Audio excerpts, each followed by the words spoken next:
Nilai ni June som lekhat tuni sim ding koren ni na alian nga neu khat pan som to palung dam sak ding ngai sut pi na kinai a hi koren ni na alian nga neu kwa Kigin sainom akum tom lai pekin beti in Jesu umin ama lung dam na ding ham phan na ombang bang kha swalowin to pa nung zui gi ge hi lai siang tho sin na ki khom na thunget na tia ki hel ton tung hi lai hel in mission field tia van na naw pangte donin apasal pasta na sep zong hui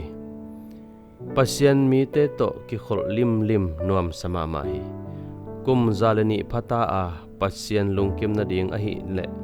akiging sain om den hi ama pen mi tampi te ette thanga na a hi tomuna beti na omdinga keizong katung ding chi in phoko hi beti in lungul mama na to Jesu to kimu ding akiging sign oming ama in mama ing chi hi nungzui pi polin zong hilei tung pumpi nu sia in to pa to khom ding aki urzo a hi na chi hi a hi zong in pasyanin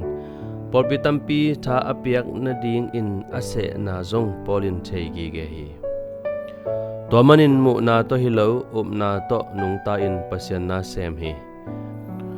pasyan lamla na noya pol pen akiging sain na asem gi ge a hi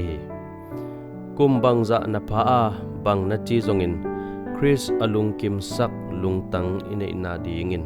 pasyan hu na ngenin akiging sain om chan ni beti kiging den hi ajenjenin akigin lo hun omle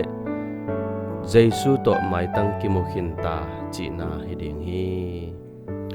bang chi bangin pasien sam na zain amana na sem thai ding hiam van tung pai ding hong sap na koi chi kigin ding hiam pasiano kalungsim khem pe to nang honge tin na dei na bangin hong lung kim sang noming nang to kimo ding zong ngakla ta ing amen.